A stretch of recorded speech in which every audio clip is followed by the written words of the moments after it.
नमस्कार, मैं श्यामगिरी। आज के कार्यक्रम में आप सभी दर्शकों का स्वागत है।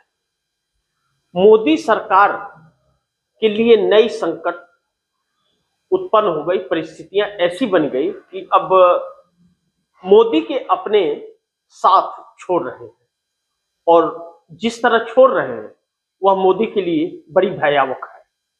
बड़ी महत्वपूर्ण है कि नितिन गडकरी जो पुराने नेता हैं भारतीय जनता पार्टी के, मोदी से बहुत काफी सीनियर है, दिल्ली में प्रदूषण को लेकर के भी फंसा दिया। और नितिन गडकरी का अलग अलग वक्त पर अलग अलग बयान जो आते रहे हैं वह अब हकीकत होते हुए नजर आ रहे हैं। यानी कि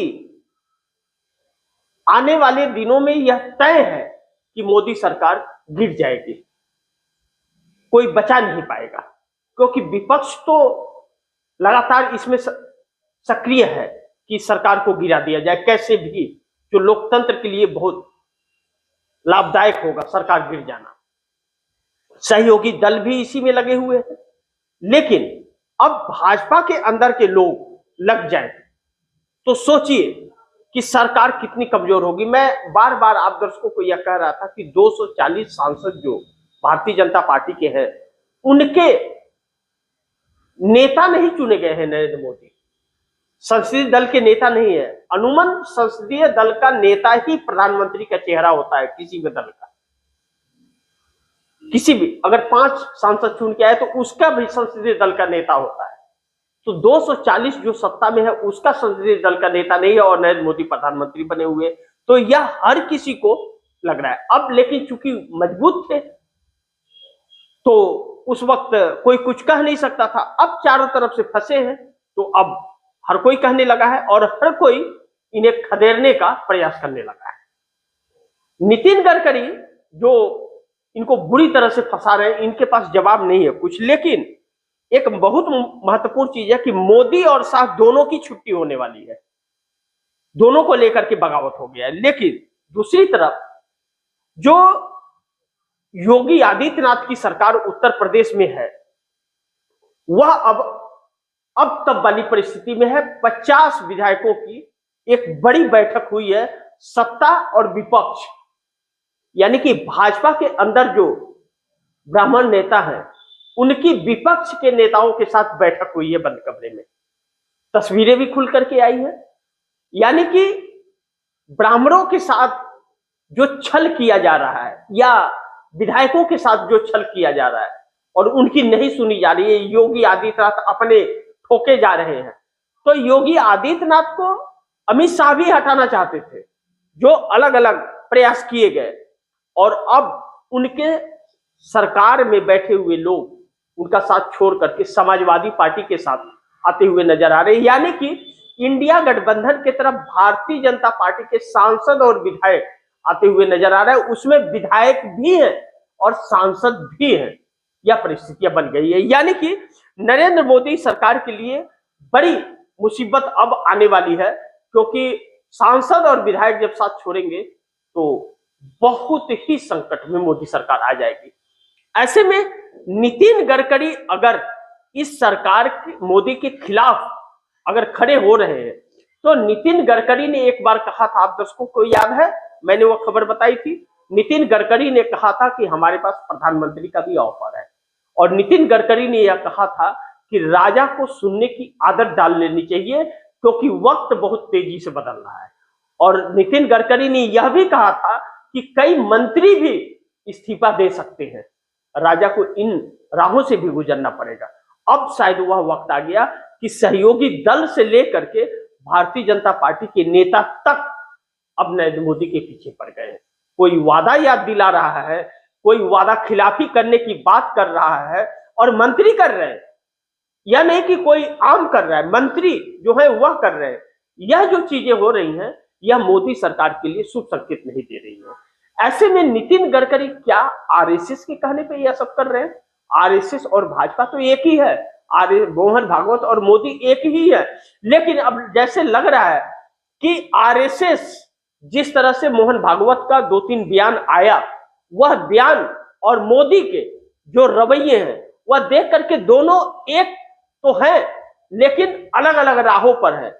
ऐसे में जो सांसद नाराज थे, जो आरएसएस से ताल्लुकात तो रखते हैं, लेकिन भारतीय जनता पार्टी को खड़ा करने के लिए बरसों बरस मेहनत किए, जिनका नंबर आना था, जिन्हें कुछ पाना था, जिन्हें मंत्री बनना था, नरेंद्र मोदी ने उनकी राजनीति को ही समाप्त करने की कोशिश की। और अब जब कमजोर पड़ गई है सरकार और चारों तरफ से फंस गई है, तो अब वह सर उठा रहे हैं, कह रहे हैं कि हमें कहीं का नहीं छोड़ा आपने, तो आप भी कहीं के नहीं बचोगे, आप भी चलो छुट्टी करो।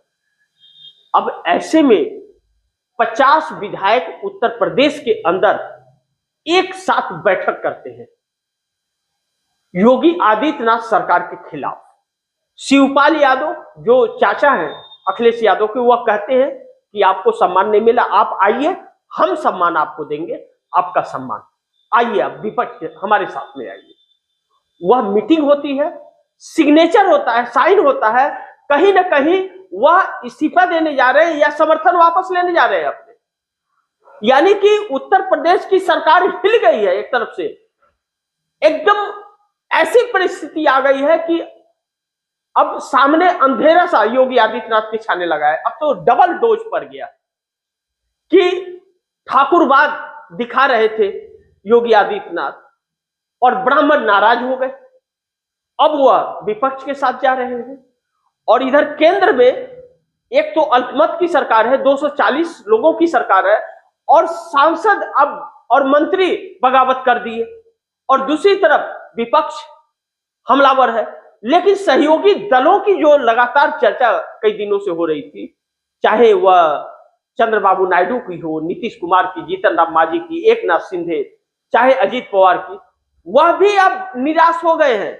अब इस सरकार के पास कुछ बचा ही नहीं है लेने और देने के लिए, सब कुछ ठन गोपाला है।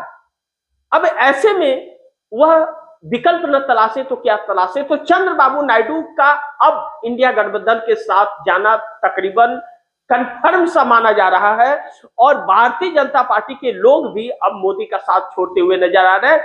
यानी कि अब मोदी सरकार के साथ साथ उत्तर प्रदेश की योगी की सरकार भी खतरे में आ गई। भाजपा के नाराज विधायक वह साथ छोड़ के 50 विधायक चले गए तो सरकार ही गिर जाएगी, योगी की सरकार ही नहीं बचेगी। अब एक अलग परिस्थितियां खड़ी हो गई है, आने वाले दिनों में एक भूचाल से परिस्थिति आ गई है। अब ऐसे में अमित शाह और नरेंद्र मोदी जो अभी तक धोखाबाजी सबसे कर रहे थे, अब इनके बातों पर कुछ बोले तो भरोसा भी नहीं हो रहा है लोगों को। अब यानी कि यह लग रहा है कि विपक्ष एकजुटता दिखा रहा है और विपक्ष बहुत सक्रिय हो गया है। यह जो उत्तर प्रदेश से खबरें आ रही है, या अपने ही मंत्री मोदी को बैकफुट पर ला करके खड़े कर रहे हैं। नितिन गडकरी एक दिन भी नरेंद्र मोदी को प्रधानमंत्री के चेहरे पर नहीं देखना चाहते हैं, अमित शाह को नहीं देखना चाहते, कभी स्वागत तक नरेंद्र मोदी का नहीं किया नितिन गडकरी ने। अब लग रहा है कि भारतीय जनता पार्टी के 240 सांसद थे, उनके अंदर बड़ा खरमंडल हो गया है और भाजपा के अंदर अलग अलग राज्यों में फूट पड़ने लगी है। महाराष्ट्र से भी खबरें सही नहीं आ रही है। महाराष्ट्र में भी एकनाथ शिंदे और अजीत पवार एकदम एकनाथ शिंदे तो घर वापसी करते हुए नजर आ रहे हैं। राज ठाकरे ने घर वापसी कर ली उद्धव ठाकरे के साथ। अब वह शिवसेना एक मजबूत फिर बाला साहब ठाकरे वाली शिवसेना बनने जा रही है और एकनाथ शिंदे घर वापसी के संकेत देते हुए बार बार नजर आ रहे थे। अब जल्द एकनाथ शिंदे भी चले जाएंगे उद्धव ठाकरे के पास। ऐसे में मोदी सरकार के लिए बहुत संकट है। अजीत पवार भी अपने चाचा शरद पवार के साथ जाते हुए नजर आ रहे हैं। ऐसे में चंद्रबाबू नायडू अब बिल्कुल रुकने वाले नहीं है, ऐसा प्रतीक हो रहा है। लेकिन नितिन गडकरी ने होश तो इस सरकार के उतार ही दिए हैं और उड़ा ही दिए हैं। यानी कि मोदी की कुर्सी और योगी की कुर्सी, दोनों कुर्सी अब हिल गई है। बचेगी नहीं बचेगी, थोड़ा इंतजार कीजिए, वक्त बड़ी तेजी से बदल रहा है। तो देखना यह महत्वपूर्ण होगा कि इंडिया गठबंधन अब सरकार बनाने के लिए कितना वक्त लेगा और कितनी तेजी से आगे बढ़ेगा, कितने तेजी से अपने समीकरण को बिठाएगा, यह बहुत महत्वपूर्ण होगा। लेकिन लग रहा है कि नितिन गडकरी मोदी का इस्तीफा अब करवा करके ही मानेंगे, अब वह रुकने वाले नहीं है। तो इसी के साथ आप दर्शकों से इजाजत चाहूंगा। आप दर्शकों की क्या राय है, क्या सुझाव है, कमेंट बॉक्स में जरूर दीजिएगा। और आपने अगर चैनल को सब्सक्राइब नहीं किया, सब्सक्राइब कर लीजिए, अपने दोस्तों को भी कहिएगा चैनल को सब्सक्राइब करें। मिलते हैं अगली खबर के साथ, तब तक के लिए नमस्कार।